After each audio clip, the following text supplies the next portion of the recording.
There was a spark, a loud pop, and then the most glorious shriek I'd ever heard from over the fence. Brenda, my entitled neighbor, screaming like her Gucci sneakers just caught fire. Technically, it was her son's ATV Charger that caught fire, and technically, she had it coming. You don't steal power from an electrical engineer and expect to get away with it. Not after I warned her, not after the HOA ignored me, and definitely not after she told me, laughing by the way, "It's just a little juice, lighten up." Oh, I lightened up all right. I lightened up her entire backyard with enough voltage to turn her off-brand ATV into a toaster. But let me rewind. You need to know how we got to this perfect, explosive moment of karmic justice because it didn't start with sparks. It started with a subtle blip on my home energy monitor. See, I'm not just some guy with a multimeter and a grudge. I'm a certified systems engineer who designs power infrastructure for data centers. Electricity is my love language. So when my solar inverter started logging phantom drains during off-peak hours, I noticed. Most folks wouldn't, but I'm not most folks. I live in a quiet neighborhood where people brag about their lawn edges and homemade compost, and I keep to myself, tinkering with my home grid and watching for anomalies. That week, I'd noticed something weird. Every night between 1 o'clock and 3 a.m., there was a 1.8 kilowatt-hours dip that didn't match any of my devices. It wasn't HVAC. It wasn't the hot tub. It wasn't my backup battery cycling. It was something external. That was when I started suspecting the leech next door, Brenda. You know the type. Impossibly expensive sunglasses, a voice that carries like a foghorn, and zero understanding of the concept of personal boundaries. She had moved in 2 years ago after a messy divorce, and ever since, it had been a parade of poor decisions, wine-drunk brunches, and HOA violations that mysteriously never got enforced. Her favorite pastime was making up new neighborhood rules and citing the HOA like it was the Constitution. She once yelled at a 10-year-old for riding his bike too close to her hydrangeas. But lately, her obsession was this souped-up electric ATV she got for her teenage son. It was loud, obnoxious, and worst of all, it ran on electricity. I first noticed the cord while I was trimming hedges, an orange extension cable slinking like a snake over the back fence. It looked like it came from her side and disappeared behind my tool shed. I blinked. That's impossible, I thought. I didn't have any outdoor outlets back there. No way she'd be that bold.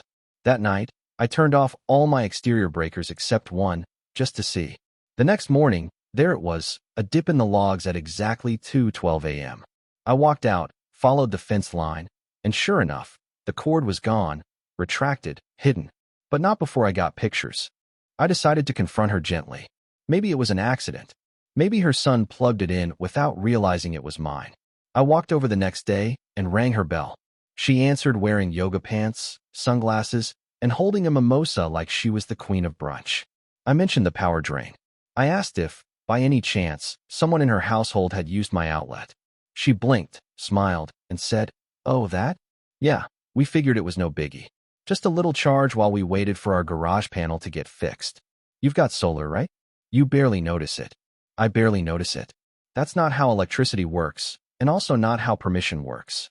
I tried to explain that it was theft, however small, and that it affected my system balancing. Her response? She literally patted my arm and said, "Relax. You're such a tech guy. It's not like we're draining your car battery or something." I left before I said something I'd regret, but my mind was already working. I called the HOA and reported the theft. They said they'd look into it. 3 days later, I got a warning letter for creating hostile neighbor dynamics and unauthorized modifications to shared structures. Apparently, Brenda claimed I had installed dangerous traps along the fence and was threatening her family with electric shock. I was stunned, but I wasn't going to play defense anymore. I'm not a confrontational guy, but if you plug yourself into my grid without asking and lie about it, oh, now you've entered my domain. Brenda didn't know what she triggered. She thought I was just a quiet guy with solar panels. She didn't know I designed fail-safe systems that power military-grade servers. She didn't know I'd once built a self-contained backup grid for a hospital using nothing but spare parts and caffeine. And she definitely didn't know I was about to turn her little midnight joyride into a very expensive fireworks show. I began sketching out the plan that night. I designed a decoy outlet, something she couldn't resist, wired to a perfectly legal, perfectly safe, but utterly devastating surprise. Something that would leave her charger in ruins without endangering a soul. It had to be subtle. It had to be invisible. And it had to be personal because she hadn't just stolen power. She'd insulted my craft. I installed the fake outlet on my side of the fence, angled just enough to look forgotten, like I'd lazily left it wired to a tool shed junction. I made sure it looked tempting, unguarded, live, easy. But it wasn't. The outlet was connected to a carefully tuned impedance circuit that would fry any charger drawing more than 3 amps. No house appliance would trip it, but an ATV charger? Oh, absolutely. I set the trap. I watched. And I waited. 3 nights later, the cord was back, coiled, plugged in. I watched from my workshop, sipping tea. At 2:17 a.m., the log spiked just as I'd planned. The circuit did its job. There was a bright blue flash, a loud pop, and then the crown jewel, Brenda's shriek, piercing the night like a karaoke machine caught in a blender. I watched her son run out in his boxers, trying to figure out why his precious ATV was now billowing smoke like a Halloween prop. I'd never smiled so hard. That was just the beginning.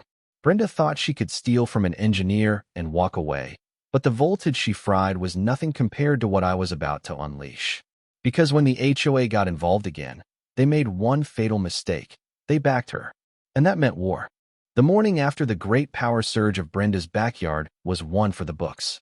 I woke up to the sound of her stomping around in slippers, muttering loudly about sabotage and calling the fire marshal. I stood at my kitchen window, sipping fresh coffee like I was watching live theater. The cord had vanished again. The ATV was tarped over like a crime scene, and Brenda had her phone glued to her ear, presumably unleashing a dramatic retelling of how her child was nearly electrocuted by a booby-trapped outlet. Except there was no electrocution, just a fried charging unit, and a mother who didn't understand that karma sometimes comes with fuses. But I wasn't celebrating yet.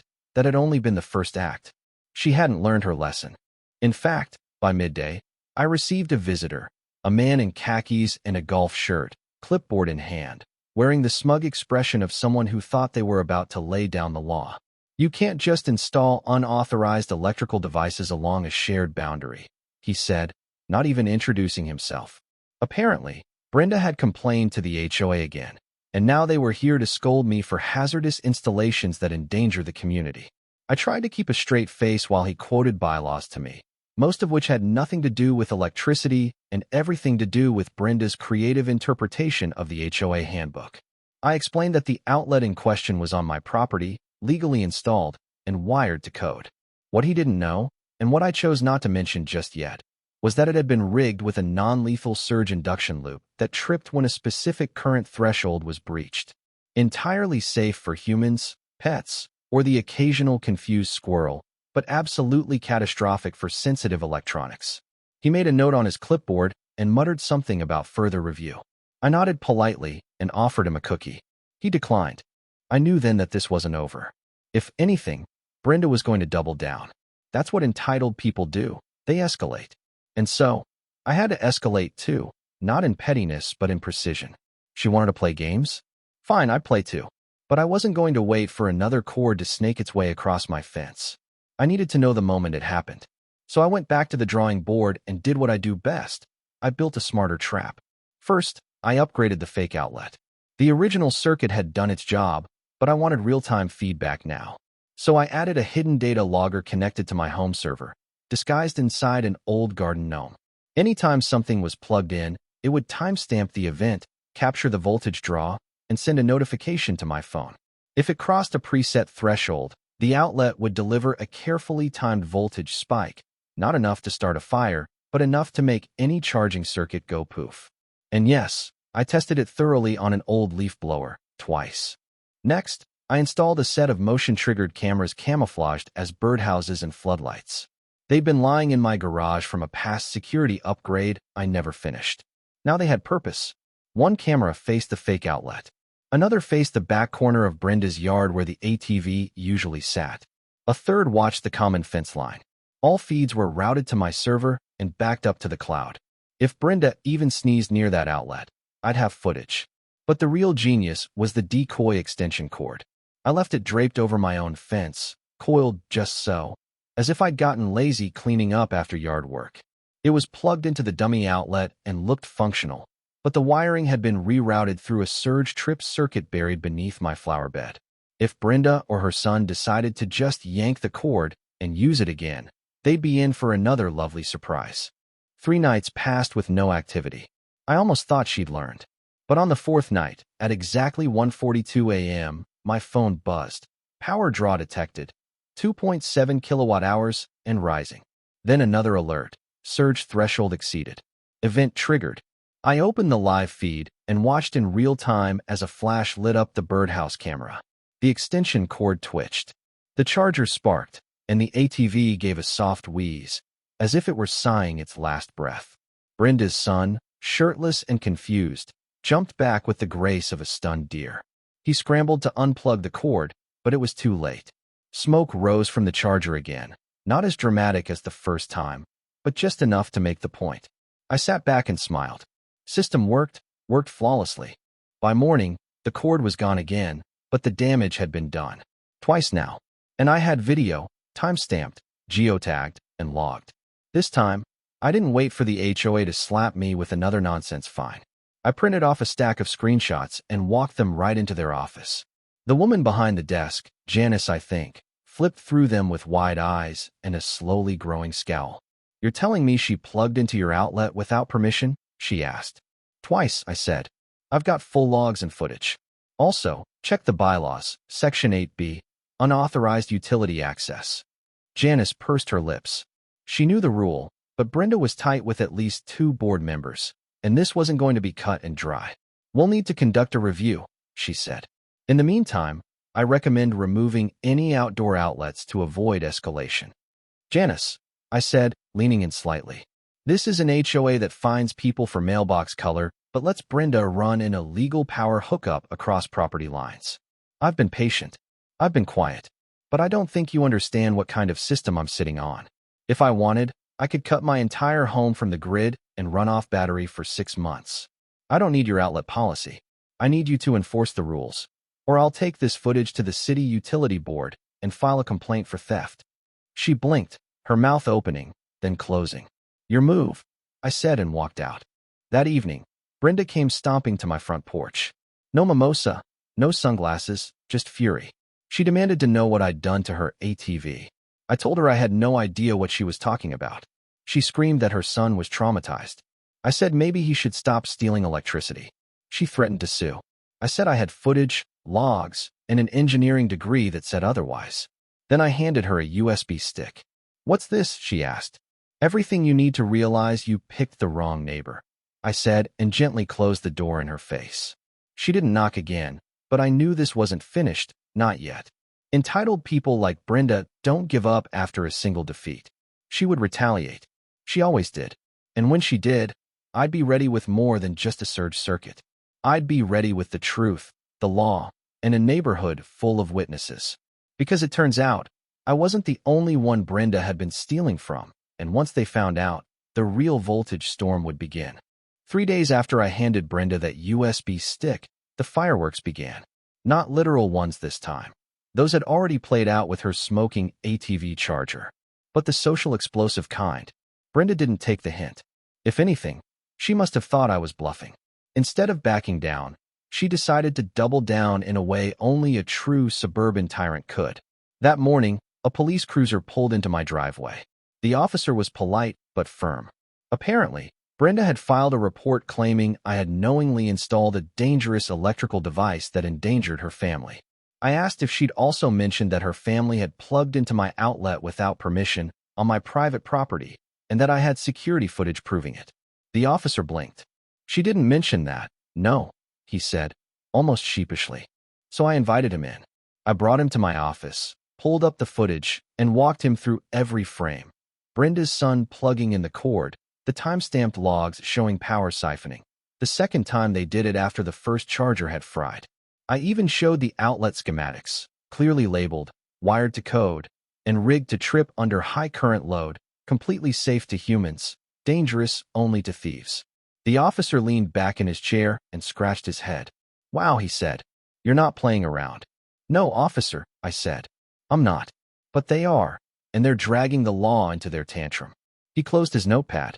"Look, from what I'm seeing here, She's got no case.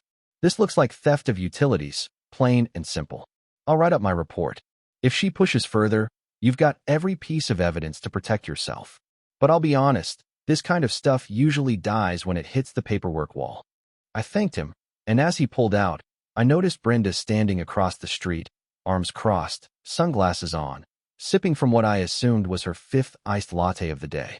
She watched the cruiser leave, then looked straight at my house like she was daring me to come outside. But I didn't give her that satisfaction. I had bigger plans. Of course, the HOA wasn't done. The next day, I received an official letter in the mail, complete with a gold embossed seal like they were a royal court instead of a group of petty retirees with too much time. It claimed I was in violation of Section 12A, unauthorized electrical installations that pose a potential hazard to community safety. Attached was a fine for $500 and a mandatory inspection notice. Now I was angry. I filed my own complaint in return, backed with photos, logs, videos, and a full technical breakdown. I also CC'd the city's building inspector and the local energy utility board because if the HOA wanted to pretend to be serious, I'd bring the real grown-ups into the room. But something unexpected happened next. A few neighbors started approaching me.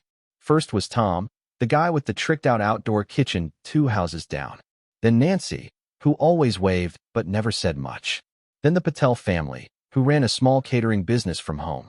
One by one, they started asking me weirdly specific questions. Hey, you ever notice your fridge blinking like it lost power overnight?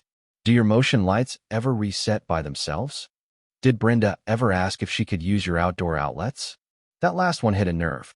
I asked them if they'd had similar power drops. Tom nodded. He said his outdoor mini fridge had started losing chill overnight. Nancy mentioned that her garden lights would flicker around 2 a.m. and then reset. The Patels said they'd had a whole freezer thaw out a few weeks ago because of a mysterious breaker trip. That was when it hit me. Brenda hadn't just been stealing from me. She had been running a literal network of theft across the entire block. I invited them over for coffee and showed them my setup, explained how I tracked the power usage, and how I had set traps to catch her in the act.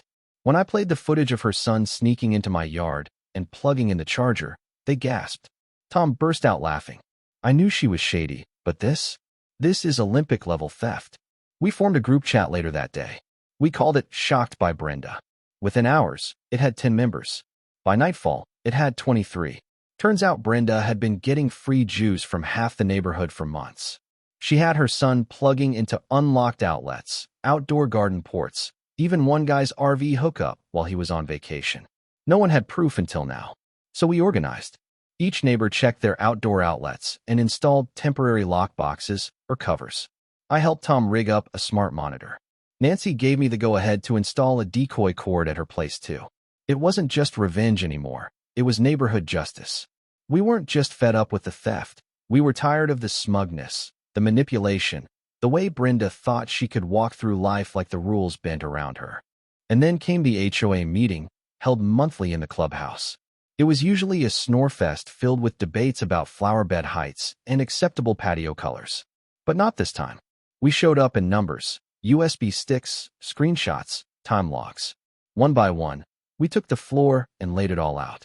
Brenda sat in the front row, arms crossed, jaw clenched, looking like a cat dropped in a dog park. She tried to speak. She tried to deflect. These people are exaggerating. This is all hearsay. They're just jealous. But the HOA president, Greg, one of her longtime allies, shifted uncomfortably in his seat because even he couldn't ignore the numbers or the footage or the police report, which I handed him in a nice manila folder. And then the bombshell. One neighbor had gone the extra mile and pulled their power bill from the past year. Their monthly average had spiked inexplicably around the same time Brenda had gotten her ATV. Another neighbor matched dates from their breaker logs. Everything lined up. We built a case, a rock-solid, data-backed, idiot-proof case. Brenda stood up and screamed that we were harassing her, that she was being targeted, that she had every right to access community power since her HOA dues were so high. She actually said that, community power, as if our personal property had become public domain. That was her final mistake. The room erupted in protest. Even Greg couldn't protect her now. The board voted to suspend her HOA privileges pending a full investigation. Fines were discussed. A restraining order was mentioned. Brenda stormed out, nearly knocking over the punch table. But it wasn't over yet, because one more revelation was coming, something I hadn't even planned. Brenda had been using the stolen electricity not just for charging her ATV. She'd been hosting backyard parties, full lighting rigs, mini fridges, even a karaoke machine, all plugged in discreetly to neighbor power. Her backyard had been a parasite-powered nightclub, and I had the footage. The storm wasn't over. In fact, the worst was yet to come. Following the heated community meeting and the subsequent suspension of Brenda's HOA privileges, what had initially appeared to be a neighborhood nuisance rapidly evolved into a comprehensive case of coordinated utility theft with broader implications. The situation demanded a more detailed and technical approach, one that involved a careful audit of historical energy usage, metadata correlations, and a forensic review of footage spanning several months. Given the extensive complaints emerging from multiple residents, it became evident that the scope of Brenda's behavior was not isolated to sporadic power siphoning. Instead, it demonstrated clear patterns of repeated, calculated abuse of infrastructure not belonging to her. The starting point for a deeper analysis lay in the data harvested from the decoy systems I and others had recently implemented. With explicit consent, I integrated additional smart monitoring devices across several properties affected by the unexplained energy deficit. The collective data, when times synchronized and overlaid across the neighborhood power map, began to reveal a definitive surge pattern consistent with external charging equipment being attached and removed under the cover of night. The timestamps aligned almost perfectly with footage showing Brenda's teenage son moving between properties, often masked under the pretext of retrieving balls or performing yard-related tasks. Furthermore, I analyzed power phase fluctuations and identified transient voltage drops in the neighborhood's shared subgrid. These dips were not consistent with standard residential draw, but were indicative of high-amperage induction devices, most likely inverter-based systems such as those used for electric vehicles or industrial-grade appliances. It was, by all accounts, a misuse of residential-grade power systems for equipment they were never intended to sustain, and that constituted not only a civil infraction, but also a potentially criminal misuse of public utility access. As this analysis was compiled, I received communication from a city energy auditor to whom I had forwarded my technical documentation. The auditor reviewed my report and confirmed its merit, noting that what began as private neighbor-to-neighbor theft now warranted classification as third-party utility fraud according to municipal code. Unauthorized and unmetered use of another person's electricity could, if the draw exceeded a specific threshold, result in both criminal charges and restitution demands. This was particularly relevant as Brenda's misuse was not confined to a single incident or singular property, but rather stretched across multiple residences with an aggregate impact calculated to exceed 3,000 kilowatt-hours over a 4-month period. In addition to the technical findings, social testimony from neighborhood residents corroborated the misuse. Several residents offered statements describing odd encounters: extension cords mysteriously snaking across lawns, lights left on in outbuildings they never accessed, or breakers tripping without explanation. One particularly illustrative example came from a neighbor whose smart sprinkler system had been inexplicably cycling off. Logs later showed brownouts that coincided exactly with Brenda's late-night parties. These testimonials added a layer of circumstantial but persuasive evidence to the mounting case. During this same period, I finalized the reconstruction of Brenda's party circuit, so to speak. By reviewing drone footage and analyzing luminance values captured from various security camera frames, I was able to identify the lighting and audio equipment she had been powering. The combined power load of the string lights, bass amplifiers, refrigerated drink coolers, and a portable karaoke system would have demanded a minimum of 2.2 kilowatts per hour, far beyond incidental usage.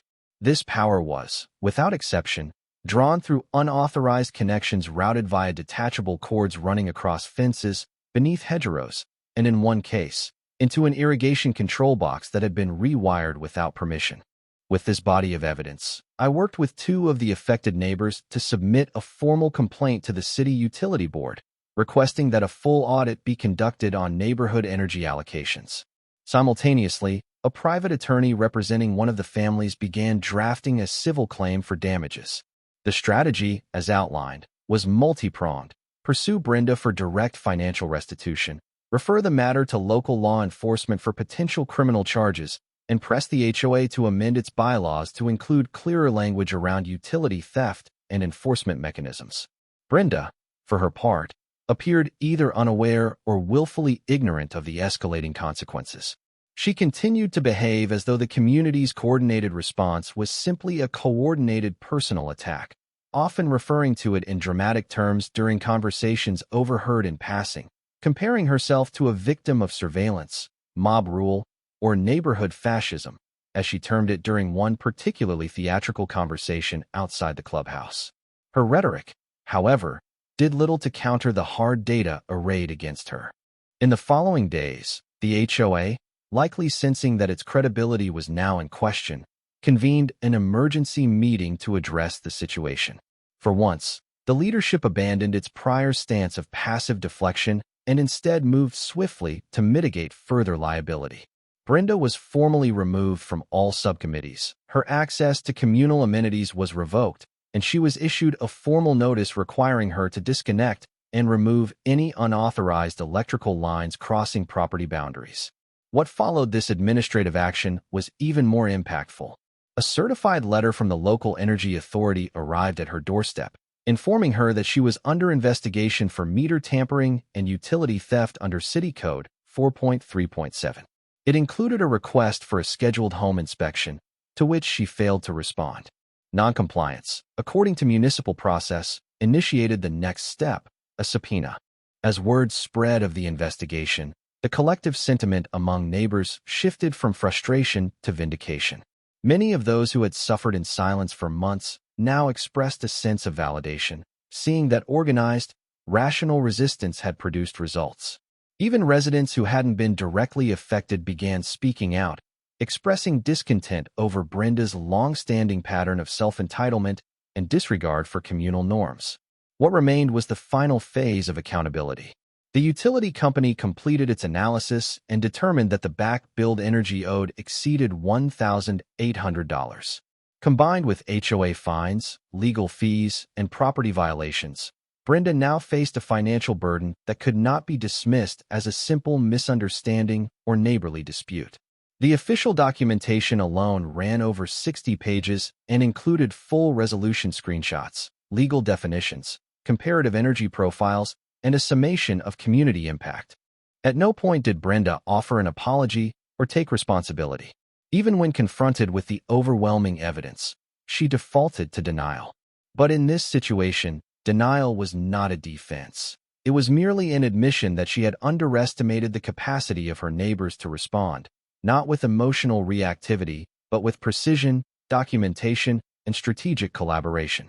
The consequences were no longer hypothetical. They were measurable, enforceable, and backed by institutional authority. And yet, as I reviewed the final report, what struck me most was how easily this all could have been avoided had Brenda simply asked. A single conversation, a neighborly request, could have changed the entire trajectory. But entitlement, when left unchecked, becomes its own form of delusion, one that in this case was dismantled one data point at a time. In the weeks that followed Brenda's spectacular fall from grace, the neighborhood underwent something of a transformation.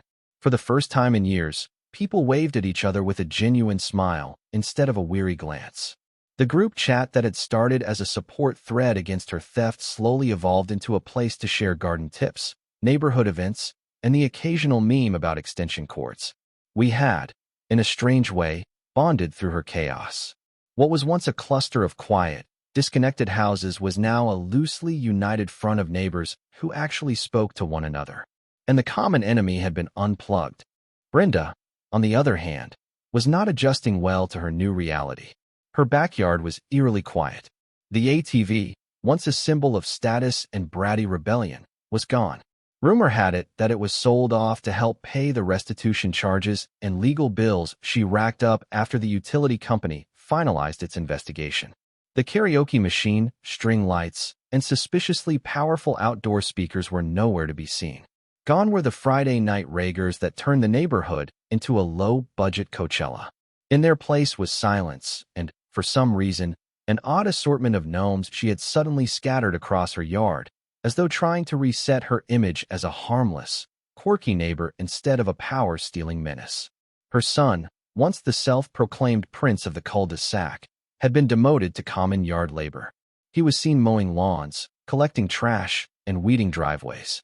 Whether it was a punishment or an attempt to rebuild some goodwill among neighbors was unclear, but it was clear his ATV days were over. The kid avoided eye contact with everyone, and his once constant scoffing had turned into a quiet shuffle. Even he seemed to understand that some lines, once crossed, carry consequences far larger than anyone anticipates. Meanwhile, the HOA underwent its own reckoning. After the meeting where Brenda's web of theft was laid bare, several board members either resigned or were voted out. New elections were held. This time, the community actually participated. People who never cared about bylaws or ballots suddenly showed up with clipboards and ideas. A former firefighter named Gwen was elected as the new president. She wasted no time in drafting a revised charter, one that explicitly outlawed utility theft, authorized random inspections for complaints, and included automatic fines for tampering with electrical setups. It also limited how close power-related setups could be to property lines and required inspection tags for all outdoor systems. I was asked to serve on the Safety and Infrastructure Subcommittee. I politely declined the position but agreed to help advise from time to time. Gwen, to her credit, respected that. She understood that I wasn't in it for the politics. I had no interest in the spotlight. I just wanted my neighborhood to stop feeling like a stage for someone else's nonsense. With the new policies in place, several residents decided to upgrade their electrical systems. I ended up helping more than a few neighbors install tamper-proof outdoor outlets and showed others how to monitor their usage with simple tools. Some even joked that I should start a business. You could call it Shock Guard, one neighbor said.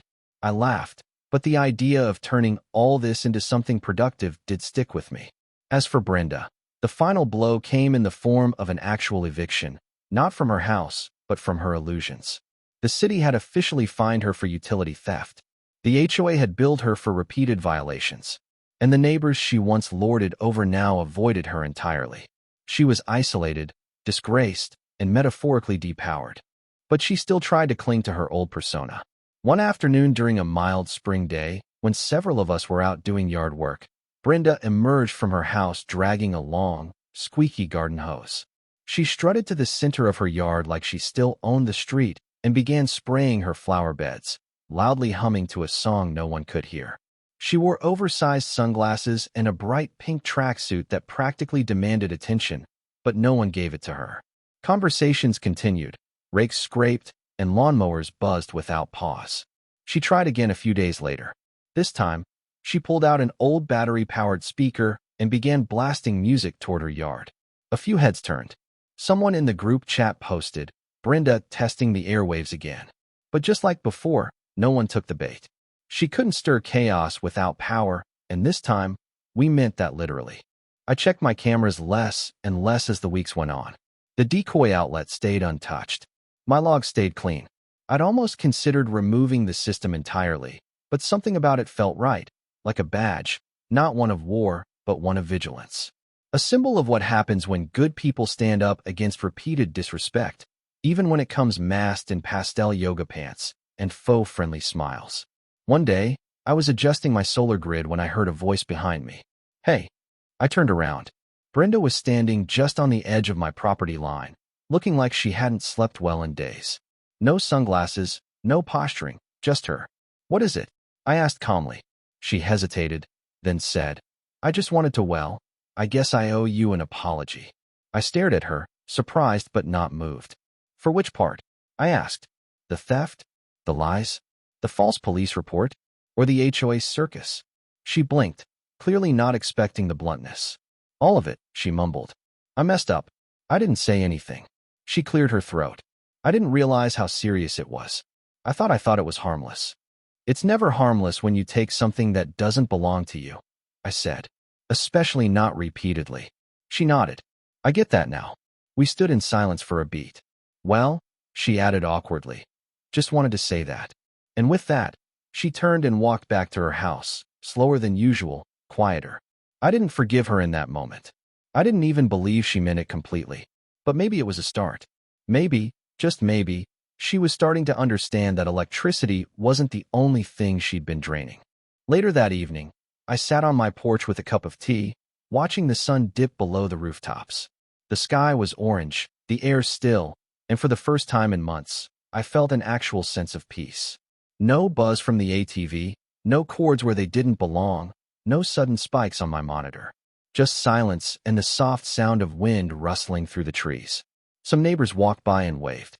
A kid rode past on a regular bicycle, not a souped-up electric machine. I smiled. Peace, it turns out, wasn't something you wait for. Sometimes, you have to design it yourself, wire it carefully, protect it fiercely. And if someone tries to steal it, well, you give them a charge they'll never forget.